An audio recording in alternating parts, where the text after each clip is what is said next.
Two teammates stabbed hours before senior day. How did UAB still play? I'm Ethan, with Maya bringing community context and empathy, and Leo unpacking the forensic process and skepticism. We'll untangle privacy, pressure, and accountability as a criminal probe unfolds, because institutional choices here matter. Officially, UAB says safety comes first. Publicly, timelines, rumors, and emotions collided. Hours before senior day, two players were stabbed at the football operations center, and the team still took the field. Here's what's verified. Mid-morning Saturday, Birmingham Fire and Rescue transported two players with stab wounds to UAB Hospital. Both were later described as stable with non-life-threatening injuries. UAB police are leading the criminal investigation. A teammate was taken into custody that afternoon. Jail logs list Daniel Israel Mincy, a 20-year-old redshirt freshman transfer from Kentucky, 6'4", booked around 12:40 p.m. on aggravated assault and attempted murder. The university has not confirmed the name. And within hours, they played. Fans online said, "Can't believe UAB is going to play a game later today after watching one of their teammates stab two other teammates." That urgency isn't outrage theater. It's a moral question about institutional priorities. Hold on, interim coach Alex Mortensen said the players wanted to play, especially the seniors. Agency matters. You can criticize the optics, sure, but they were offered counseling and some chose to sit. That's not callous. That's choice under pressure. There were conflicting details in coverage. Early chatter of up to 3 injured, later confirmed as 2. Kickoff listed as 2 p.m. in some places, 3 p.m. in others. Mincy labeled offensive by some, defensive by others. Full name versus shortened. The facts are still settling. Meanwhile, the rumor mill roared. One YouTube host speculated it happened at breakfast, joked about a butter knife, repeated an unverified practice fight the day before.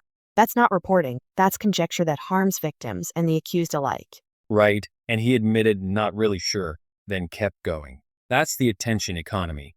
Contrast that with the ESPN broadcast. Mostly football, tempo, explosive plays, one line about emotion oozing off the Blazers. They didn't pretend to know what they didn't know. Evidence gaps remain. Motive, the exact circumstances inside the facility, what weapon was used, whether a prior altercation occurred. The victims' names haven't been released. UAB cites patient privacy and an active investigation. Those limits are real. Privacy can't become a shield against accountability. Was there a pattern of conflict?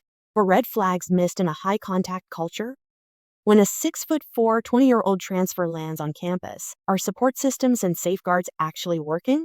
Let's not indict an entire program before we know the facts. If the jail record is right, an individual made criminal choices. That's on him. Yes, tighten security at facilities, sure, but don't convert suspicion into a verdict on culture overnight.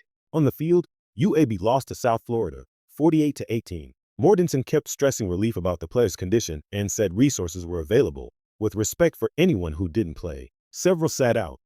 The locker room carried visible emotion. Emotion is real, and so is labor pressure. Scholarships, pro hopes, coaches' jobs. When the machine keeps moving, it can marginalize trauma. An independent review of how that decision to play was made would build trust beyond take our word for it. Fair ask, as long as we also scrutinize the media beats. Some outlets rushed, mixing up positions, kickoff times, even the number of victims. Slow down, verify, and wait for the police report and court filings. Clicks can wait. Clarity can't. So, here's where we are.